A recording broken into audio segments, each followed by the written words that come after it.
Good evening, friends. Welcome to the India Power Talk. India Power Talk is a knowledge sharing initiative. We invite international thought leaders and domain experts to share their insights, experiences, and strategies related to business and economy. Today, we will talk about Indo German business cooperation. It's my pleasure to welcome a highly qualified guest to speak about Indo German commerce, current initiatives, and future plans. Mr. Bernhard Steinrücke, former Director General of Indo German Chamber of Commerce, IGCC. So, Mr. Steinrücke, welcome to the India Power Talk, and thank you so much for taking time to join me. You have a vast experience in India. Now, please, could you begin by talking about how you first became interested in the country and its business community? First of all, Nitin, thank you very, very much for inviting me for the India Power Talk. It's an honor for me to be with you today. My first interest in the country was more or less by accident. It was in 1993. I was the Director General, or the General Manager, it was called, of Deutsche Bank in Sri Lanka. And I got a call from my boss in Singapore. And he said, you know, we need someone in India. Would you be interested? So I told him in 1993 that I have never been to India. I don't know the country. I know it is difficult, but I will be there anyway in Mumbai, at that time Bombay, next week. So I told him that I would be interested, but I would like to first go have a look and then decide. So he said, no, nothing doing. You have to decide now. So I thought, oh, that man has a problem. So I said, okay, I will do it. And I went. And so it was more by accident than by choice, but I never regretted it. You know, Dr. Steinrücke, the Indo-German Chamber of Commerce is very active, as I mentioned to you, on many fronts. Now, could you tell us what are some of the favorite current highlights with the IGCC? I would say at the moment, one of the highlights is an initiative by the Chamber to bring companies, member companies, together with their Corona activities. So SAP has developed a special IT system where companies can interact, can communicate with their Corona initiatives. And I think that is something very, very important. German companies over the last decades have been active when there was a dire need in India, whether it was the earthquake in Bhuj, whether it was the tsunami, whether it was other calamities. German companies were always there to help. And I think that at the moment is the most important activity. Mr. Steinrücke, as I mentioned in the introduction, commerce between Germany and India has a long history and continues to develop. Now, in what way has the relationship really grown in the recent years, and where do you really see room for further improvement? Today in Pune, we have more than 300 German companies, and most of them came after 2006, 2007. And when we saw that India became sort of the darling in Asia of German companies, we had big initiatives in the trade fair business. When India was the partner country of Hanover Fair in 2006, India was the partner country of Frankfurt Book Fair in 2006. India was the partner country of the ITB, the tourism fair in Berlin in 2007. In 2008, it was the partner country of ILA, the aviation show in Berlin. In 2010, it was the partner country of Bauma, the construction equipment fair in Munich. And we could continue like this. This is how basically in Germany, with Incredible India, India became very popular. And this is when German companies basically realized that they have to be in India. Then, of course, we had the Indo-German year 2011-2012, infinite opportunities, where we had this big roadshow in India, Indo-German Urban Mela, where we presented up to 20 German companies in Mumbai, Bangalore, Chennai, Delhi, and Pune, with more than 500,000 visitors. And then we established a strategic partnership between India and Germany, and we started the intergovernmental consultations where the German Chancellor and the Indian Prime Minister meet every 2 years with their cabinet members to discuss the state of affairs and to discuss their strategic partnership. I think this development really gave a boost to Indo-German relations, not only for trade and investment, but also for employment. And when we see today how many people, German companies employ in India, directly and indirectly, and with agents, for instance, in the insurance industry, with franchise partners, with the dealers, we're talking about more than 500,000 people. And thus, Germany is one of the largest employer in India. How many Germans? I guess a lot of Germans also must be working in India. So could you please dwell upon that? Well, we don't have the official numbers, and actually there are not so many Germans in India. We're talking about maybe 8,000 Germans that are in India. Most of them actually are in Pune and in Delhi. But this has gone, I would say, down quite a bit in the recent years because we have so qualified Indians. So there is no need to have these very expensive expatriates because you have these outstanding Indians. And when you look at it today, different from the time when I came first in 1993, today, most of the German companies in India are run by highly qualified Indian CEOs and MDs. And it's quite remarkable. But even if you look the other way around, few people know that in the German DAX companies, which are the largest German listed companies, in so many of them, we have Indians as members of the board. Where do you see a room for further improvement between how do we develop more collaborative atmosphere? Well, I think the room is vast because India is still one of the big growth markets in the world. German companies have such a good reputation here. So from that angle, I think there are vast opportunities. We can see it already, of course. Companies like Siemens or Bosch or others, they are household names in India. And also, interestingly enough, there are some 15 German companies that are listed in India. But when you look at the various industries, I see a lot of potential in the field of IT. So SAP, for instance, has had a dramatic development of some 50 people in the 1990s to now more than 15,000 direct employed, but some 40,000 SAP experts in the Indian companies. Yeah. Plus, I know there are really large chemical companies in German chemical companies in India. Of course, there are big German chemical companies in India. BASF has invested heavily. A few years ago, they opened a development hub in Navi Mumbai, where they invested 60 million euros. It's one of the largest, worldwide largest development hubs, very successful.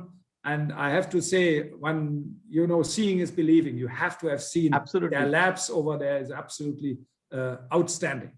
Now, from the big companies, I know like India, Germany also has hundreds of mid-size, it's called as middle stand companies, mid-sized and family-owned companies. And I know many of them wish to do business.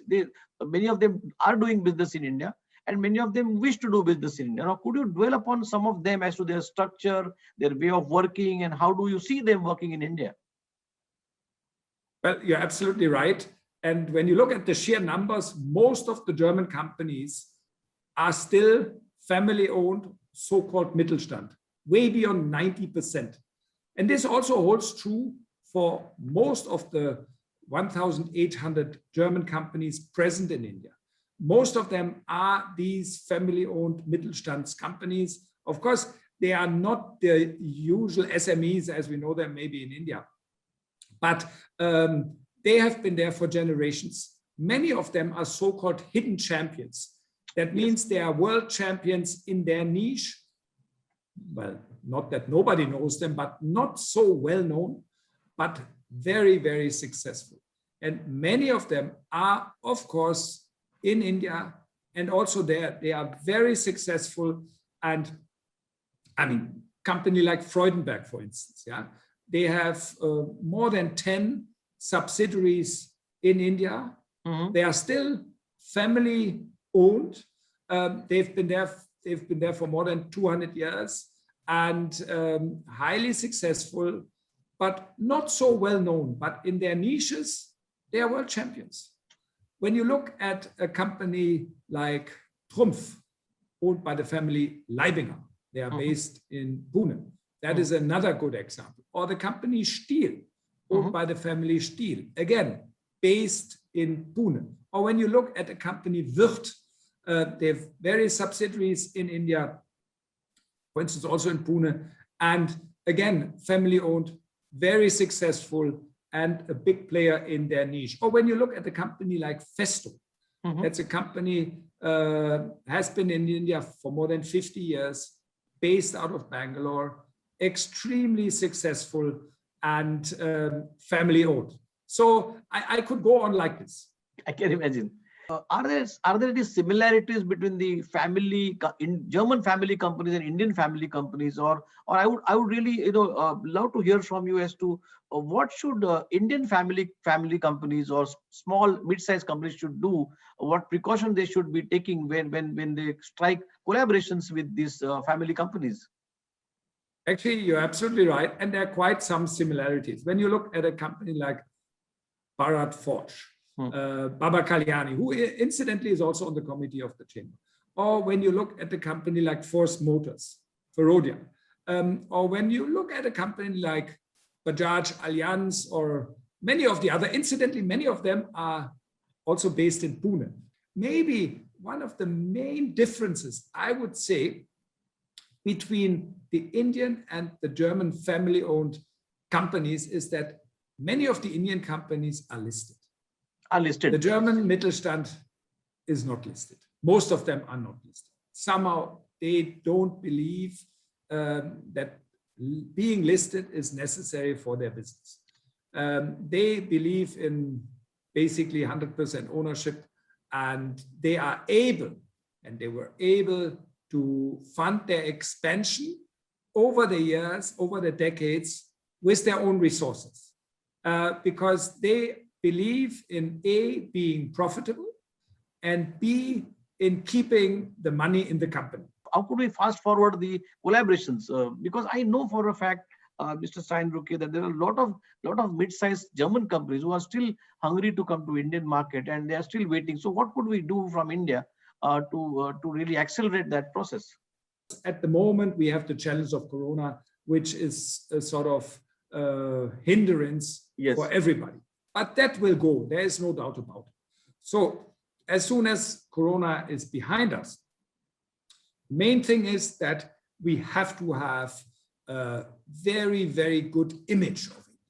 And the image building is something where India was extremely successful with Incredible India, with Make in India, with other initiatives. So this, after Corona, we have to reactivate. That is one very, very important aspect. The other aspect, of course, is, and we've seen it just before Corona and during Corona, the German government started a new initiative for their approach towards Asia. And it is an Indo-German roadmap, an Indo-Pacific roadmap. So far, we were always talking about Asia-Pacific. The German government changed it, and now it's called an Indo-Pacific strategy. And there, the German government has basically said that we have to look beyond China. So far, there was a strong focus of the German government, but also of the German industry towards China, which is understandable. It's a huge market, and you have to be in China. There's no doubt about it. But we have to look beyond China. And there, certainly, India has a strong role to play. What we also need is ease of doing business. And there also, India has made some efforts, but it's not enough. Before I really move from the economic front, I would still like to, ask you one more question about the companies taking, we spoke about the dual education system, and I mentioned to you about how German companies are adapting and taking the students, and they get on the training is offered online. Now, could you dwell a little bit more upon that? Because I'm sure you are aware of the fact that in India, the industry academia is not happening the way it ought to happen. So could you a little bit dwell upon that? Yes, you're absolutely right. In Germany, still today, about 50% of every school leaving generation goes through that vocational training. Now in India, the approach is different. In India, the companies are saying, well, why should we employ someone who we're even supposed to teach? It is not an option. You have to skill them. And this is what we as the Chamber have been propagating for the last 30 years. So skilling is one of the core elements of the German success story. We call it also lifelong learning. See, of course, our two countries are culturally very different. But where do you see do you see really a largest stumbling block? And what advice would you really give to Indian and German business people to avoid them? Yes. So indeed, these cultural ties are very strong and very close. And this is also one of the reasons why Germans feel so comfortable in India, but also why Indians feel so comfortable in Germany. When you look at it, maybe the most dramatic development in the last 20 years that I spent in India now was the number of Indian students studying in Germany. Yes. It has skyrocketed. Also, when we had the Germany year 2011-2012, one of the most spectacular events, I would say, was the fusion, one could say, between A.R. Rahman and the Babelsberg Film Orchestra. Mm-hmm. He wrote a song for them. They came to India on a tour, playing with him, and he played with them in Potsdam, close to Berlin. And that was absolutely spectacular. And also, interestingly enough, sponsored by a German family-owned company, the company Lab Kabel. Mr. Steinrücke, let me now move to the current pandemic situation. As the economies emerge from the hardship of pandemic, international commerce will play, I guess, a key role in recovery. Now, how can we ensure that Indo-German commerce will have maximum positive effect? And what is your forecast for the future? Well, one thing is for sure, we need open markets. Without open markets, there is no innovation. Without open market, there's also no competition. And we also know without competition, there's no growth. So we need open markets. And we've seen it with the US and China conflict, what it means when markets try to basically close themselves. It does not work. And therefore, after the pandemic is over, the most critical thing is that we have open markets. So finally, looking back on your years of experience in India, could you share some of your favorite memories and which especially you would like to cherish? Well, as I said, the first Indian woman I met in my life became my wife for life. We have two wonderful children. They are sort of our best Indo-German joint ventures that I know. So that certainly has been important. But also for me, Indo-German Chamber of Commerce has been my life now for the last more than 2 decades, almost 3 decades. I've been associated with the Chamber. And India, Bombay is the city where I have lived the longest in my life. I've lived in many beautiful cities. I lived in Vienna, I lived in Geneva, I lived in Hamburg, I lived in Heidelberg, in Berlin, beautiful cities. But I never lived as long in a city as in Mumbai. And I never lived in a city twice. I always moved on, but Mumbai, I came back. And so from that angle, Mumbai is absolutely important for me. And I've seen all the changes that Mumbai has. I can still see them as they are now there. But the friendships in India, the bonding is something very special. And so from that angle, the last so many years have been very important for me. You mentioned the culture side. As you may know, my wife has a gallery for contemporary Indian art. We even used to run a gallery in Berlin. So also when it comes to culture, India is very important for me. I'm little active in the Meli Mehta Music Foundation that Maestro Zubin Mehta has started in the name of his father. And we are educating, teaching about 1,000 young Indian kids from very often very simple background in Western classical music. So that is also an element of activity that I really, really enjoy. And therefore it is business, but it is also culture that comes together. And that is something for me very special. All that, Mr. Steinrücke, all that I can say is that I must wholeheartedly thank you personally for your incredible services to India. And we all will remain indebted to you for your continuous support to India and the Indian business, the culture. So once again, Mr. Steinrücke, thank you very much for your valuable time and insight. It has been really a pleasure talking to you. Thank you very much. Also a pleasure for me to talk to you.